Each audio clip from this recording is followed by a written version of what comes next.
కుడి చేయి ఉంది కదా, ఇంకా పెర్ఫార్మెన్స్ చాలా ఉన్నాయి మీవి ఇచ్చేటివి. కాబట్టి సావధానంగా కూర్చొని కొద్దిసేపు ఒక 10-15 నిమిషాలు, ఎక్కువసేపు ఏం లేదు. బలో భారత్ మాతాకి, భారత్ మాతాకి. వేదిక పైన ఉన్నటువంటి పెద్దలు, విద్యార్థుల యొక్క పెర్ఫార్మెన్స్లు ప్రదర్శనలు తిలకించడానికి విచ్చేసినటువంటి వాళ్ళ యొక్క తల్లిదండ్రులు అందరికీ కూడా 21వ వార్షికోత్సవ శుభాకాంక్షలు తెలుపుతూ కొన్ని విషయాలు మేము ముందుంచే ప్రయత్నం చేస్తాను. శిశు మందిర్ వార్షికోత్సవం అనేసరికి చాలామందికి గుర్తుంటుంది, చాలా చక్కని ప్రదర్శనలు ఉంటాయని చెప్పేసి. ఒక పద్ధతి ప్రకారము మన సాంస్కృతికమైనటువంటి పద్ధతుల్లో ప్రదర్శనలు ఉంటాయని చెప్పేసి చాలామంది, కేవలం పేరెంట్సే కాదు బయటి వాళ్ళు కూడా చూడడానికి శిశు మందిరానికి వస్తూ ఉంటారు. ఈరోజు బయటి పాఠశాలలో చాలా ప్రదర్శనలు అన్నీ కూడా శిశు మందిర్లో ఉన్న ప్రదర్శనలు చూసే నేర్చినటువంటివి. బయట చాలా పాఠశాలలో వార్షికోత్సవాల్లో చక్కటి ప్రదర్శనలు చాలా రోజుల క్రితం లేవు. శిశు మందిరాల్లో ఏవైతే ప్రారంభం తర్వాతనే మిగతా కూడా ప్రారంభమైనవి. మనం చాలాసార్లు ఇతర పాఠశాలల్లో ప్రదర్శనలకు వార్షికోత్సవాలకు పోతుంటాం. అక్కడ మనకి ఏం కనిపిస్తుంటాయి, డీజే డాన్సులు, ఆ తర్వాత తిక్క పాటలు ఉంటాయి కదా సినిమాల్లో, అట్లాంటి పాటలకు డ్యాన్సులు మనం చూస్తుంటాం. కానీ ఈరోజు మనం అంతా కూడా చూసినాము కేవలము చక్కటి ప్రదర్శనలు, మన యొక్క సాంప్రదాయకమైనటువంటి ప్రదర్శనలు. అంటే మన పిల్లల్లో ఎలాంటి భక్తి భావన నింపాలి, మన పిల్లల్లో ఎలాంటి సంస్కృతి మనం నేర్పాలి అనేటటువంటి దృష్టిలో ఉంచుకొని శిశు మందిరాల్లో ఇవన్నీ కూడా మనం నేర్పిస్తుంటాం. సాధారణంగా మనం ఒక వాక్యం చెప్తుంటారు పెద్దవాళ్ళు, అన్నదానం మహాదానం, విద్యాదానం మహత్తరం, అన్నేన క్షణికా తృప్తి యావ జీవంతు విద్యయా. అంటే అన్నదానం చాలా గొప్పది. ఎందుకంటే మనం చెప్తుంటాం, మన ఇంటికి వచ్చిన అతిథిని మనము అతిథి దేవోభవ అని చెప్తుంటాం. అన్నదానం చాలా గొప్పది, కానీ విద్యాదానం అనేటువంటిది అంతకంటే కూడా గొప్పదని చెప్పేసి పెద్దలు చెప్పారు. ఎందుకంటే అన్నము తింటే మళ్ళొక పూట మళ్ళా మనం అన్నం తినాల్సిందే, కానీ విద్య అట్లాంటిది కాదు. ఒక్కసారి విద్య నేర్చితే జీవితాంతం కూడా గుర్తుంచుకుంటాం. కాబట్టి విద్య అనేది మహత్తరమైనటువంటిది. అలాంటి విద్యారంగంలో సమాజానికి, హిందూ సమాజానికి, భారతదేశంలో ఉన్న సమాజానికి చక్కటి విలువలు నేర్పించడం కోసమే సరస్వతి శిశు మందిరాలు ప్రారంభమైనవి. మన దగ్గర చెప్పారు 2003లో ఈ యొక్క శిశు మందిరం ప్రారంభమైంది. ఇక్కడ ఉన్నటువంటి శాఖా పాఠశాల ప్రారంభమైంది. అప్పటి నుండి కూడా ఇక్కడ ఉన్న విద్యార్థులని ఈ దేశానికి తగినటువంటి పౌరులుగా, మన యొక్క దేశ సంస్కృతికి అనుగుణంగా భావి భవిష్యత్తు నిర్మాణం చేయడం కోసం అని చెప్పేసి శిశు మందిరాలు ప్రారంభమైనవి. విద్యార్థుల్లో స్వామి వివేకానంద చెప్తాడు, సంస్కారం లేనటువంటి చదువు ప్రాణం లేని శరీరం లాంటిదని చెప్పేసి. అంటే శరీరము చదువు అయితే దానికి ప్రాణము సంస్కారం. సంస్కారం లేకపోతే చదువుకు విలువ లేదు. ఈరోజు బయట అంత కార్పొరేట్ పాఠశాలల్లో కేవలం చదువును కొంటున్నారు, పైసలు పెట్టి కొంటున్నాం అంతే. ఈరోజు సంస్కారం రావడం లేదు. మీరు గమనించండి, కేవలం ఈరోజు శిశు మందిరాల్లో సంస్కారం ఇచ్చేటటువంటి పద్ధతులు మనం చూస్తున్నాం. ఈ మధ్యలో హై స్కూల్లో శిశు మందిర ఉన్నత పాఠశాలలో ఒక కార్యక్రమం, చాలా అద్భుతమైన కార్యక్రమం మనం చూసాం. 10వ తరగతి విద్యార్థులు, పేరెంట్స్ ఉంటే వాళ్ళకి తెలుసు, తల్లిదండ్రుల పాద పూజ అనే కార్యక్రమం పెట్టారు. మన యొక్క హిందూ సంస్కృతిలో తల్లిని తండ్రిని దేవుళ్ళుగా భావిస్తాం మనం. కాబట్టి అలాంటి తల్లిదండ్రులకు పాద పూజ కార్యక్రమం పెట్టారు. దాంట్లో మాట్లాడినటువంటి చాలా మంది తల్లిదండ్రులు కన్నీళ్లు పెట్టుకున్నారు. ఎందుకంటే ఈరోజు పిల్లలకు, తల్లిదండ్రులకు పెద్దల్ని కాళ్ళు మొక్కే సంస్కృతి ఈరోజు ఇళ్లలో లేదు. కారణం ఏంటంటే పాశ్చాత్య సంస్కృతి, ఇస్లామిక్ మరియు క్రిస్టియన్ సంస్కృతులు మన యొక్క భారతీయ జీవనంలో భాగమైన కారణంగా మన యొక్క పద్ధతుల్ని మనం మర్చిపోతున్నాం. కాబట్టి మన పిల్లలకి సంస్కారం ఇచ్చేటందుకే సరస్వతి శిశు మందిరాలు నెలకొన్నాయి. ఒక తల్లి, ఒక కొడుకు రోజు కొన్ని పనులు చేస్తుంటే సమర్థిస్తుంటది. ఒకసారి ఒక పిల్లాడు ఏం చేస్తాడంటే స్కూల్కు పోతూ దారిలో వస్తూ వంకాయ తోట కనిపిస్తుంది. వంకాయ తోట దగ్గర కొన్ని వంకాయలు తెంచుకొని తీసుకొచ్చి వాళ్ళ అమ్మకి ఇస్తాడు. వాళ్ళ అమ్మ అడుగుతుంది, ఎక్కడి రాయి వంకాయలు? అమ్మ వచ్చేటప్పుడు తోట ఉండే, ఆ తోటలో తెంచుకొచ్చిన నేను. అమ్మ చాలా బాగా తెచ్చినవు రా, మంచిగా ఉన్నాయి, తాజా ఉన్న వంకాయలు అని చెప్పేసి వంకాయ కూర వండి పెడుతుంది. ఇంకా కొన్ని సంవత్సరాల తర్వాత అదే పిల్లగాడు తీసుకొచ్చి 1000 రూపాయలు తెచ్చిస్తాడు వాళ్ళ తల్లికి. ఎక్కడి డబ్బులు? లేదమ్మా, మా స్కూల్లో నేను ఇప్పుడు 9th క్లాస్ కదా, మా పిల్లలంతా తెచ్చుకున్నారు, ఎన్నో కింద పడిపోయినాయి, నాకు కనిపించినాయి, గప్పు జేబులో పెట్టుకొని వచ్చిన నేను, ఇవి నీకు ఇస్తున్నామ్మా అని చెప్పాడు. ఆ తల్లి, అమ్మో నా కొడుకు ఎంత మంచోడు, డబ్బులు తీసుకొని వాడు పెట్టుకోకుండా నాకు ఇచ్చిందని చెప్పేసి ఆ తల్లి ఎంతో సంతోషపడింది. ఆ డబ్బులు తీసుకొని వాడు చికెన్ బిర్యానీ వండి పెట్టింది. తర్వాత కొన్ని రోజుల తర్వాత అదే కొడుకు బయట పోలీసులు తన్నుకుంటూ తీసుకుపోతున్నారు. అప్పుడు ఆ తల్లి ఎదురైంది. అప్పుడు ఆ తల్లి, అయ్యో నా కొడుకుని పోలీసులు పట్టుకపోతున్నారు కదా అని చెప్పేసి అడ్డం పోయి, అయ్యా నా కొడుకుని ఎందుకు తీసుకుపోతున్నారు అని చెప్పేసి ఆ యొక్క పోలీసుల కాళ్ళ వెళ్ళబడి నా కొడుకుని విడిచిపెట్టు అని చెప్పేసి ఆ పోలీసులు చెప్పారు, నీ కొడుకు దొంగతనం చేశాడు, పరాయి ఇంట్లోకి వెళ్ళి డబ్బులు ₹1,00,000 డబ్బులు దొంగతనం చేశాడు, అందుకే జైలుకి తీసుకొని చెప్పేసి చెప్పాడు. అప్పుడు ఆ పిల్లవాడు అన్నాడు, నేను మా తల్లితో ఒక్క నిమిషం మాట్లాడాలి, నాకు అవకాశం ఇవ్వండి అని చెప్పి పోలీసులకు అడిగాడు. అప్పుడు ఆ పోలీసులు సరే మాట్లాడుకో అని చెప్పారు. అప్పుడు ఆ పిల్లవాడు వచ్చి తల్లి చెవులో ఏదో చెప్తామని చెప్పేసి దగ్గరికి వచ్చాడు. తల్లి చెవిని కొరికేశాడు గట్టిగా. ఆ తల్లి గట్టిగా అరిచింది, ఒరే గాడిదా ఏంద్రా నన్ను కొరుకుతావారా, తల్లి చెవులు కొరుకుతావారా, ఏమైందిరా నీకు, ఏం రోగం వచ్చిందిరా అంటది.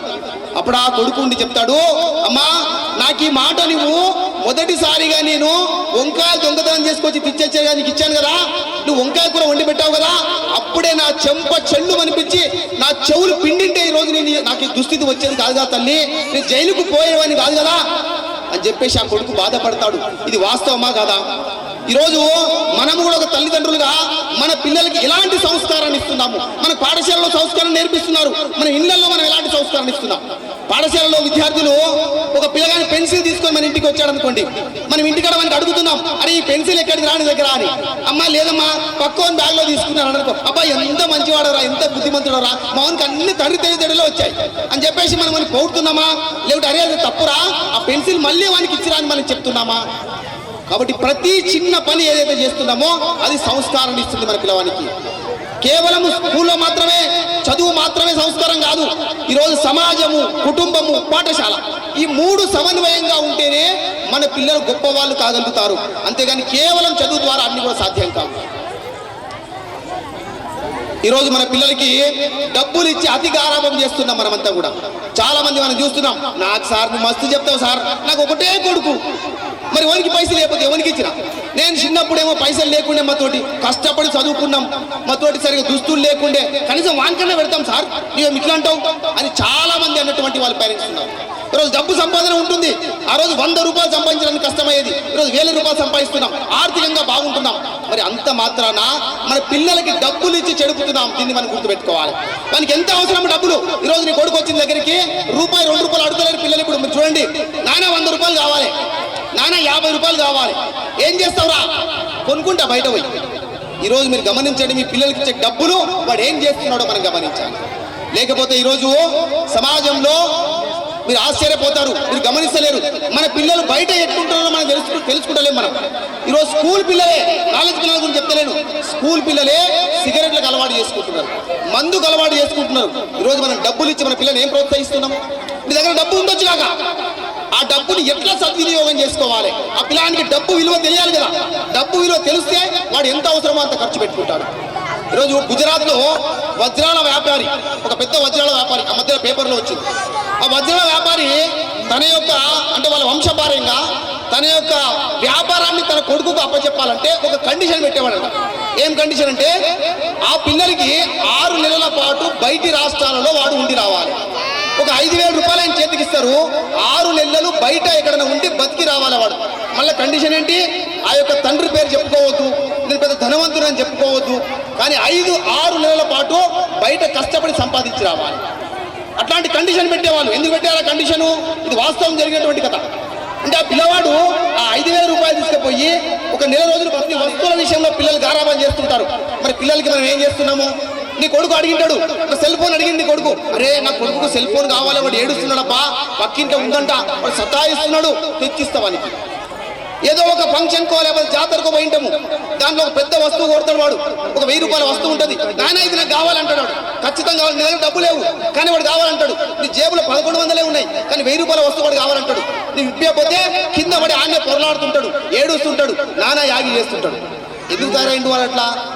వాడు ఏది అడిగితే నువ్వు ఇప్పిస్తున్నావు కాబట్టి, వాడు అడిగిన వెంబడే నా కొడుకు అడుగుతున్నాడు ఇప్పిస్తున్నావు కాబట్టి, నీ ఒకసారి వానికి అరే దీని వస్తువు విలువ ఇదిరా, ఈ డబ్బులు ఇట్లా వస్తాయిరా, అది దాన్ని మనం ఎంత సంపాదించడానికి ఎంత కష్టపడతాము అనే విషయం వానికి తెలిపితే వానికి అర్థమవుతుంది.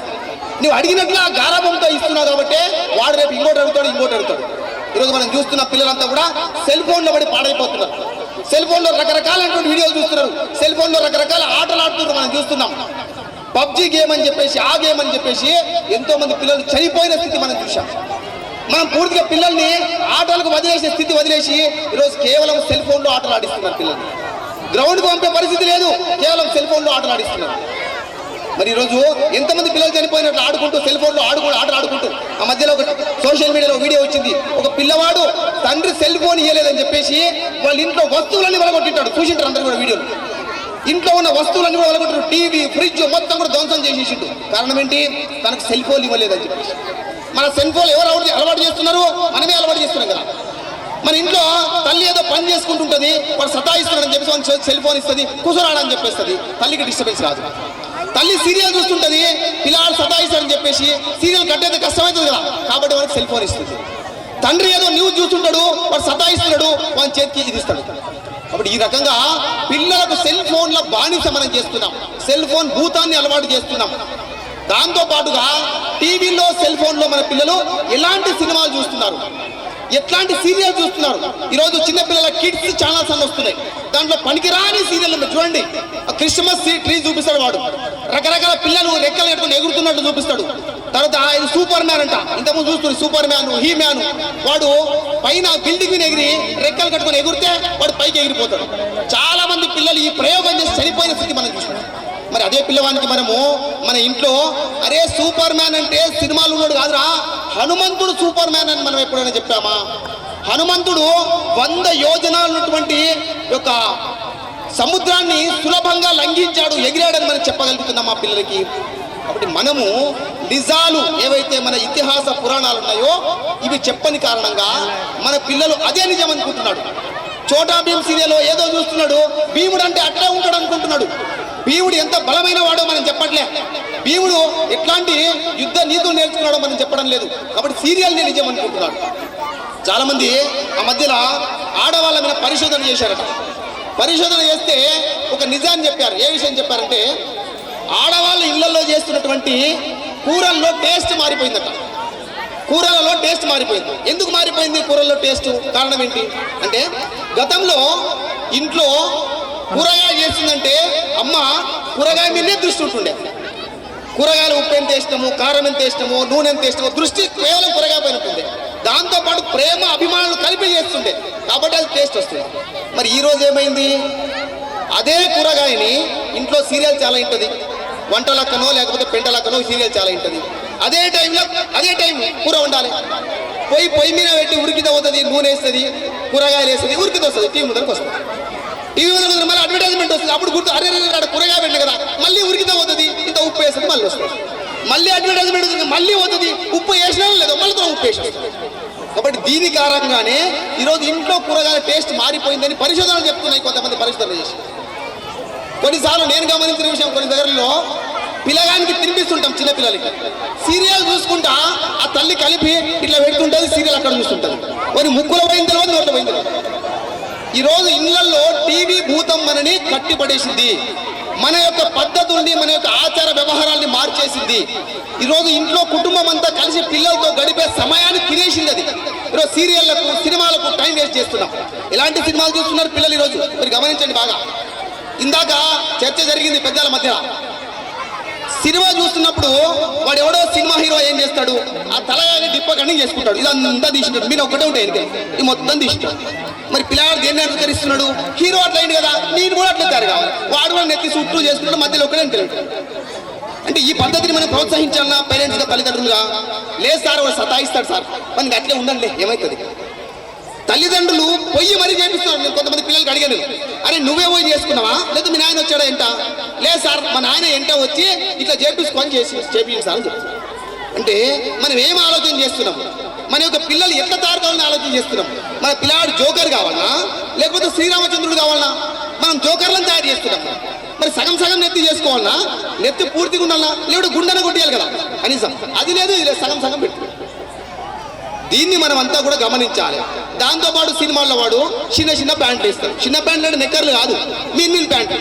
ఎందుకంటే నేను చదివినప్పుడు పెద్ద వయసులు అంటుండ్రి కొంచెం ప్యాంట్ మీనుకుందనుకో ఏం రా చెలకతురుకోనలాగా అట్లా తయారైనో అంటుంది. కానీ ఈ రోజు పరిస్థితి ఏమైంది, వాడు సినిమాలో ఎవడో పిచ్చోడు మీనికి ప్యాంట్లు వేస్తే అందరికి అవే ప్యాంట్లు వేస్తారు. ఎవరు చేస్తున్నారు ఈ పని? పేరెంట్స్ చేస్తున్నారు. అరే అది పద్ధతి కాదురా, పాయింట్ మీనికి వేసుకోవద్దురా, కిందికి ఉండాలి, పాదాల వరకు ఉండాలి. ఇది నేర్పుతున్నామా మనం మన పిల్లలకి? పిల్లలు ఏం చెప్తే మనం వింటున్నామా, మనం చెప్తే పిల్లలు వింటున్నారా? దీన్ని మనం గమనించాలి. దాంతోపాటు ఈరోజు ప్యాంట్లు ఏ రకం వచ్చినాయి మీరు గమనించండి.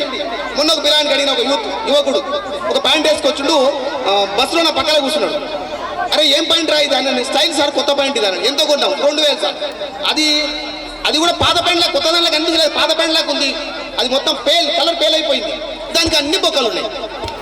అది చూస్తే నా పాత ప్యాంట్ తీసుకొని అక్కడక్కడ కట్ చేస్తే అట్లనే ఉంటుంది. అది అట్లాంటి ప్యాంట్ ఈరోజు చిరిగిపోయిన ప్యాంటుని డబ్బులు పెట్టి కొంటున్నాం షోరూంలోకి వెళ్ళి. అంటే మన పిల్లలు ఏం నేర్చుకుంటున్నారు? ఈరోజు చాలా మంది జీన్స్ ప్యాంట్ల మీద పరిశోధన చేసి చెప్పారు. ఈరోజు మన యూత్ అంతా కూడా జీన్స్ ప్యాంట్లకు అలవాటైన కారణంగా ఈరోజు వీర్య కణాల ఉత్పత్తి తగ్గుతుంది పిల్లల లోపల. చూడండి, గతంలో ఎవరికి కూడా పిల్లలు కాలేదు అనే ప్రసక్తి లేకుంటుండే, కానీ ఈ రోజు యువత పిల్లలు కాలేదు, 4 ఏళ్ళ 5 ఏళ్ళ 10 ఏళ్ళ పిల్లలు అయితే కారణం ఏంటి? ఈరోజు జీన్స్ ప్యాంట్ల కారణం అని చెప్పేసి పరిశోధకులు చెప్తున్నారు. ఇవన్నీ కూడా మనకంతా తెలుసు, కానీ మనం ఇళ్లలో దీన్ని అప్లై చేస్తాం. మన యొక్క పద్ధతులు, ఆచారాలు, వ్యవహారాలు ఇవన్నీ కూడా మన పిల్లలకి నేర్పే పరిస్థితిలో మనం లేము. మనమంతా కూడా మన పిల్లలు ఆటలు ఆడిస్తలేము, చదివిస్తలేము ఇంట్లో. ఎందుకంటే మనం అంతా బిజీ ఉంటాం కదా, ఫుల్ బిజీ ఉన్నాం. ఈరోజు హిందూ సంస్కృతిలో పెద్దవాళ్ళు చెప్తారు, ఒక ఆదర్శమైన హిందూ కుటుంబం ఎట్లా ఉండాలి అంటే ప్రతి వారానికి కనీసం ఒకసారి అందరు కలిసి గుడికి వెళ్ళాలి. ఈరోజు మనం అంతా గుడికి వెళ్తున్నాం మా పిల్లలతో తీసుకొని.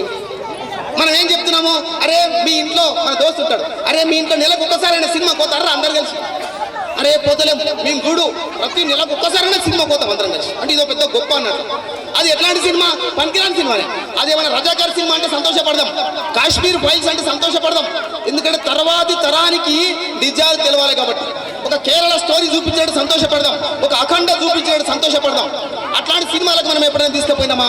అది పనికిరాని సినిమాలు, డొక్కు సినిమాలకు మనం తీసుకుపోతాం. అది కూడా పక్కన కూర్చోబెట్టుకొని మన అశ్లీలమైనటువంటి దృశ్యాలు మనం చూపిస్తున్నాం. మరి కనీసం వారానికి ఒకసారి పిల్లలతో కలిసి కుటుంబంతో మనం గుడికి వెళ్తున్నామా? కనీసము రోజు ఒక పూట అందరం కూర్చొని భోజనం చేస్తున్నామా? మన భోజనాలను టీవీలో చేస్తున్నాం, మనం ఎంత తింటున్నామో తెలియదు. పరిశోధకులు చెప్పినటువంటి మాట, టీవీ చూసుకుంటూ భోజనం చేయడం కారణంగా పిల్లల లోపల ఒబేసిటీ పెరుగుతుంది. అంటే ఎంత తింటుండ్రో పిల్లలకు తెలుస్తలేదు, ఏం పెడుతుండ్రో తల్లిదండ్రులకు తెలుస్తలేదు. దాని కారణంగా అనారోగ్యాలు వస్తున్నాయని చెప్పేసి పరిశోధనలు చెప్తున్నాయి. కాబట్టి మనము మన ఇంట్లో రోజుకు ఒక పూటైనా అందరు పిల్లల్ని, భార్య పిల్లలు అందరం కూర్చొని ఒక పూట సహ కుటుంబంగా మనం భోజనం చేస్తున్నామా? కాబట్టి ఇలాంటి చిన్న చిన్న విషయాల్ని మనం ఆలోచన చేయాలి. ఇంతకుముందు మన మోక్షిత భగవద్గీత శ్లోకాలు అద్భుతంగా చెప్పింది, వరుస పెట్టి 10 శ్లోకాలు చెప్పింది. కనీసము మన ఇంట్లో మనం వారానికి ఒక పూటైనా భగవద్గీత చదివిస్తున్నామా? పోనీ రామాయణం అనేది చదివిస్తున్నామా? మన ఇంట్లో కనీసం పుస్తకం ఉందా? ఒకసారి మన యొక్క ఆత్మ విమర్శ చేసుకోండి మీరంతా కూడా. మన ఇళ్లలో భగవద్గీత కానీ, రామాయణం కానీ, మహాభారత పుస్తకాలు మన ఇంట్లో ఉన్నాయా? ఇంతమంది ఒక 1000 మంది ముస్లింలు కూర్చున్నారు అనుకోండి, 1000 మంది సమావేశంలో మీరు వెళ్ళి ఎంతమంది ఇంట్లో ఖురాన్ ఉందని అడగండి, అందరు చేతులెత్తుతారు. ఒక్క చేయి కూడా చూడండి, అందరు చేతులెత్తుతారు.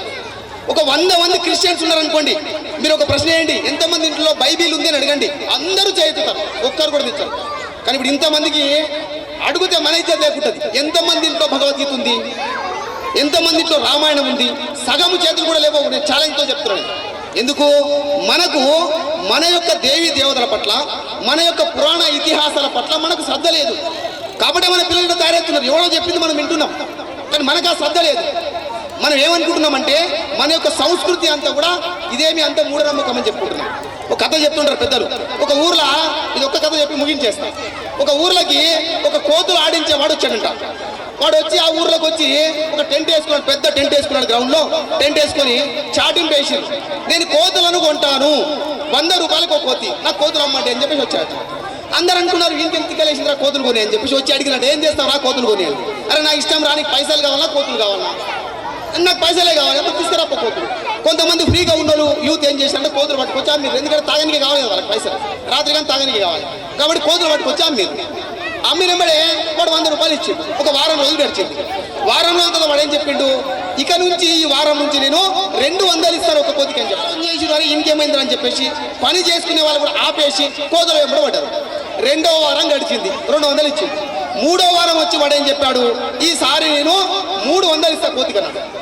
అందరికి ఆశ్చర్యమైంది, ఇంకేమైందిరా రేటు పెంచుతున్నాడు అని వెతికిండ్రు, దొరకలే కోతులు. మన దగ్గరకు వచ్చి కోతులు దొరకలేవని చెప్పారు. మీ ఇష్టం చూడండి, ఈసారి మాత్రము 500 ఇస్తా, నేనైతే ఊరుకోతున్నా, సిటీకి పోయేస్తా, వచ్చే లోపల నా అసిస్టెంట్ ఉంటాడు, 500 ఒక కోతి, మీ ఇష్టం చూడని చెప్పి వెళ్ళిపోయిన తర్వాత వీళ్ళంతా ఊరోళ్ళంతా వచ్చారు ఆ స్టాండ్ దగ్గరికి. అరే మీ సార్ ఏం చేస్తాడు రా కోతులు కొనుక్కొని అన్నాడు.